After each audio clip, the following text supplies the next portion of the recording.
पूरी कौम इस वक्त शशोपंच में मुब्तला है कि हो क्या रहा है।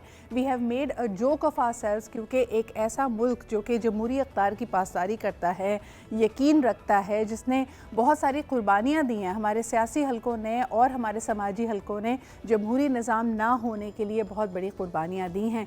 और अब जब तवातुर से हम देख रहे हैं कि ये टर्म्स मुकम्मल हो रहे थे तो हमने एक सिनेरियो एक्सपीरियंस किया। आज फिर इस दफ़ा लगता है कि ख़ुद सियासी हलके ही एक आहिनी दीवार बन के आने वाले इंतखाबात को मुलतवी कर रहे हैं।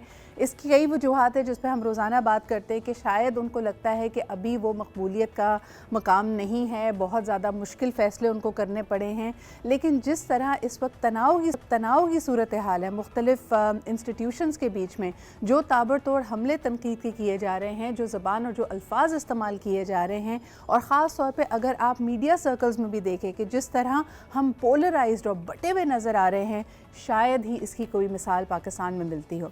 लेकिन बहरहाल जी, कल की ज़रा जो डेवलपमेंट्स में उस पर नज़र डालते हैं। ECP ने सदर मुमलिकत के बुलावे पे नहीं समझा, लेकिन दूसरी तरफ सदर मुमलिकत डॉक्टर आरिफ अलवी साहब ने 9 अप्रैल 2023 को प्रोविंशियल असम्बलीज़ के जनरल इलेक्शंस यानी KPK और पंजाब के इलेक्शंस अनाउंस कर दिए हैं।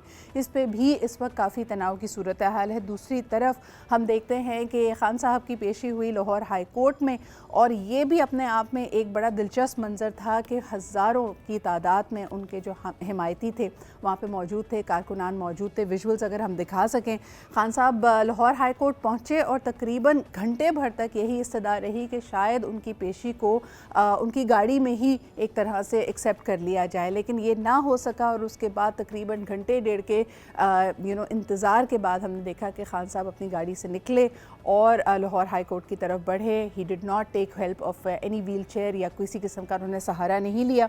और जैसे ही वहाँ पे पहुँचे, इतनी बड़ी तादाद थी, कारकुनान को लाहौर हाई कोर्ट अंदर आने नहीं दिया गया। हब्स की सिचुएशन थी, we were getting like minute to minute हमें खान साहब की अपडेट्स आ रही थी कि लाहौर हाई कोर्ट में एयर कंडीशनर्स चला दिए गए बिकॉज लोगों का हुजूम इस कदर था। और ख़ान साहब को 3 मार्च तक एक बेल मिल चुकी है। और ये इमेजेस हैं जी, पहले नज़र ये आ रहा था कि एक सिक्योरिटी सिचुएशन बनी हुई थी। राना सनाउल्लाह साहब जो वज़ीर दाखिला हैं, उनकी तरफ से भी बयानात आ रहे थे। मरीम नवाज़ साहिबा की ख्वाहिश है कि जल्द अज जल्द इनकी गिरफ़्तारी को अमल में लाया जाए। और दूसरी तरफ बार बार ये बात की जा रही थी कि क्या इनके पास वो राहदारी की ज़मानत मौजूद है या नहीं, हिफाजती बेल मौजूद है या नहीं। बहरहाल कामयाब हुए जी 3 मार्च तक ऐसी बेल लेने के लिए। अब आगे क्या हो रहा है इलेक्शंस के हवाले से, आइए ये जानते हैं। सबसे पहले जी हम आपके के गवर्नर KP ने क्या इजहार ख़याल किया है। दूसरी तरफ तबादलों का सिलसिला भी जारी है। अगर somebody who is heading the police in KP वो कहते हैं कि जी इलेक्शंस करवा दिए जाते हैं तो उनका तबादला कर दिया जाता है। दूसरी तरफ पंजाब में जो कि ज्यूरिसडिक्शन नहीं है, लेकिन पुलिस से पूछा जा रहा है, CCPO से पूछा जा रहा है कि क्या इलेक्शंस होंगे, तो वो एक अलग ही बयान दे रहे हैं। इस वक्त it is a very charged and a polarised environment. लेकिन सबसे पहले आपको दिखाते हैं कि गवर्नर KP ने इस मामले पर क्या कहा। क्या कहा? ठीक है, सदर के पास ये इख्तियार नहीं है, सदर के पास ये इख्तियार नहीं है, सदर के पास ये इख्तियार नहीं है। जी जनाब, हमारे साथ इस वक्त कंवर मोहम्मद दिलशाद साहब मौजूद हैं, former secretary election commission of Pakistan के। अस्सलाम वालेकुम दिलशाद साहब। वालेकुम सलाम। सर, ये बड़ी तशवीशनाक सी सूरत हाल हो गई है। सबसे पहले तो ये बताइए कि इस पर काफ़ी तज्ज़िया आ रहा था कि इलेक्शन कमीशन ऑफ पाकिस्तान का सदर मुमलिकत के पास ना जाना, इसको आप कैसे देखते हैं? ये आइनी हदूद के या जो हदूद मुतय्यन की गई हैं उसके ज़ुमरे में आता है, या किस तरह देख रहे हैं आप इसको? देखिए जी, सदर पाकिस्तान ने बड़ी उजरत में जो है वो इलेक्शन कमीशन को 2 खतूत लिखे। एक बात ये सदर पाकिस्तान का मैंडेट नहीं था। सबसे पहले अहम बात यह है कि सदर पाकिस्तान ने जो इलेक्शन कमीशन को खतूत लिखे उसकी लैंग्वेज पर भी इलेक्शन कमीशन ने एतराज़ किया कि हमारा एक आईनी इदारे के हम सरबराह हैं, हाई कोर्ट के जज के बराबर हमारे इख्तियारात हैं, और इसी तरह जो स्टेटस जो है चीफ इलेक्शन कमीशन का वो सुप्रीम कोर्ट के जज के बराबर है, तो आपकी लैंग्वेज ही इंतहाई काबिल एतराज़ है।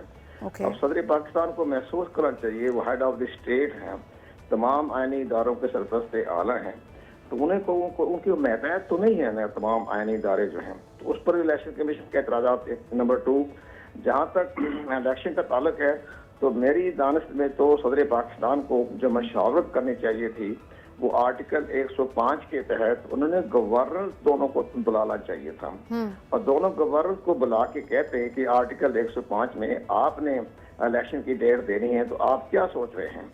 इलेक्शन कमीशन का इससे कोई ताल्लुक ही नहीं है। इलेक्शन कमीशन तो अमल दरामद करना है, अपनी पॉलिसी तो नहीं देनी। तो अच्छा, अब मुझे बताइए कि उन्होंने जो तारीख का यहाँ पे एक अनाउंसमेंट कर दिया है और कह दिया है कि 9 अप्रैल को इलेक्शंस होने हैं। अब जैसे कि आपने खुद कहा कि ईसीपी का मैंडेट और ज्यूरिसडिक्शन तो ये है कि फौरी यानी जो भी तारीख दी जाती है उस पर इलेक्शंस करवाएं। इस हुक्म की क्या कानूनी आईनी हैसियत है? क्या 9 अप्रैल को इलेक्शंस होने जा रहे हैं? नहीं, इसकी कोई आईनी और कानूनी हैसियत नहीं है।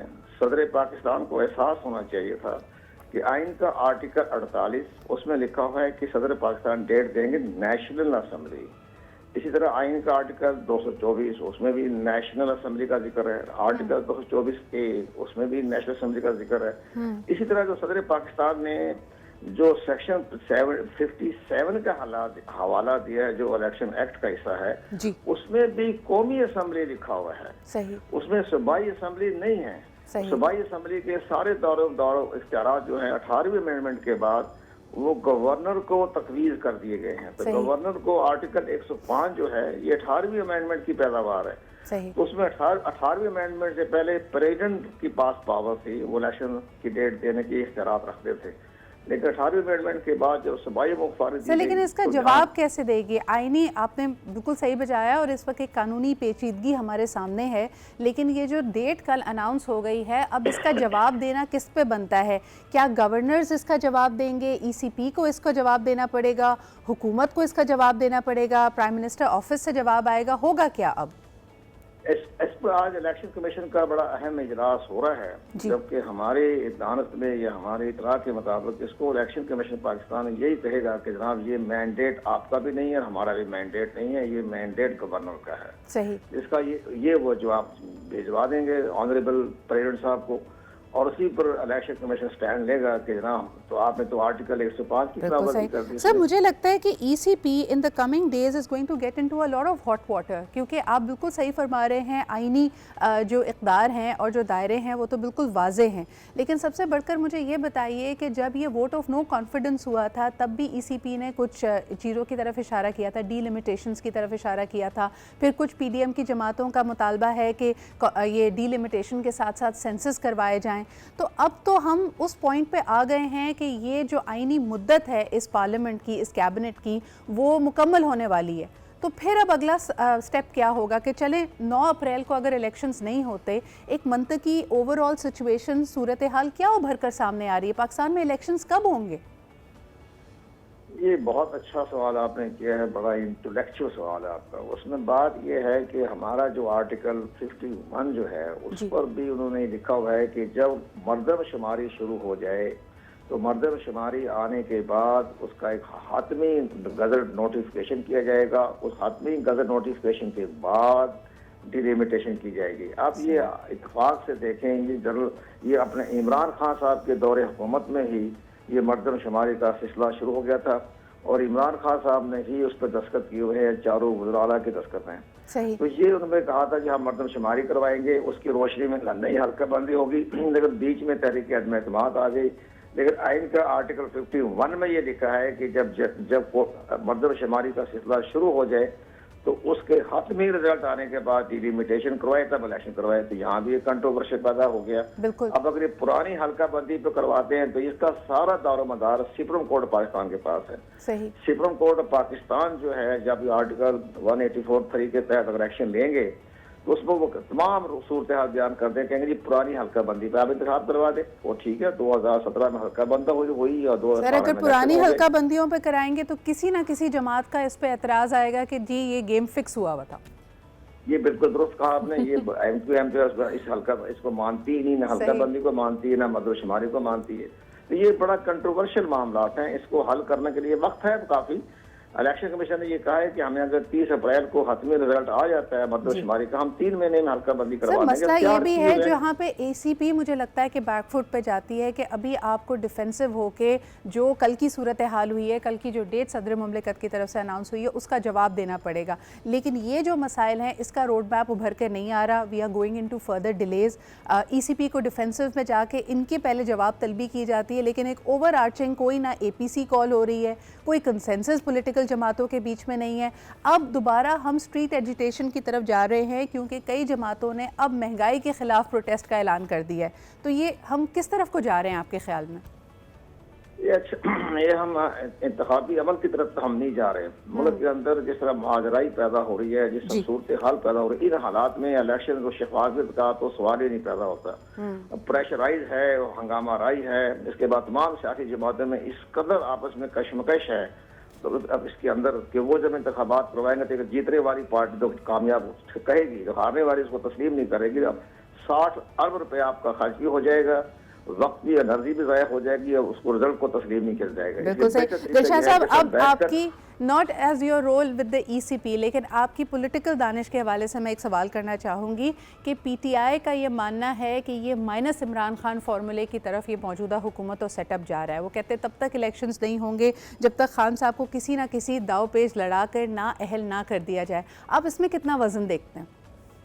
इसमें वजन तो देखो, ये अपने इमरान खान अपनी गलतियों की वजह से अपने अदालतों की दहलीज पे खड़े हो गए हैं। सबसे बड़ी बात अपनी गलतियों की वजह से। दोनों एक अपने जमानत करवाने थी, वहां भी नहीं आए। 6 दिन के बाद अदालतें भी उनको रिलीफ दे रही है कि चलो एक लीडर है, नेशनल लीडर है, हम उनका एहतराम करते हैं, लेकिन वो अदालतों को तो एहतराम नहीं कर रहे। वो जहाँ जिस अदालत से उनको फैसला नहीं मिलता उनके हक में, उसके खिलाफ ये अपने सोशल मीडिया के जरिए उसके खिलाफ कंपेन चला देते हैं। इलेक्शन कमीशन पाकिस्तान की तरफ दबाव डालने के लिए उनके सरबराहों के खिलाफ तस्दीक में रवैया अख्तियार करते हैं। लेकिन सबसे बड़े अदालतों में केस चल रहा है, तौहीन अदालत का भी चल रहा है। इसके बाद एक और बड़ा है, उनका हक की इज्जत का दावा चल रहा है। की मुबीना बेटी का केस बहुत सीरियस है। सर अब तो सब खुलकर सामने आ गए हैं। आप जो बातें कर रहे हैं, साथ ही आप देखें कि पीडीएम में और खुसूसन अगर पीएमएलएन में मरियम नवाज साहिबा की और राना सनाउल्लाह साहब की बात करें, मरियम औरंगजेब साहिबा की बात करें, ये तो इस वक्त ओहदेदारान है, पोजीशन होल्डर्स हैं, कैबिनेट मेंबर्स हैं, लेकिन इनकी ज़बान, इनके अल्फाज, इनकी तनकीद भी तो अब बिलो द बेल्ट ही जारी है। बिल्कुल, दोनों तरफ से आग लगी हुई है जी।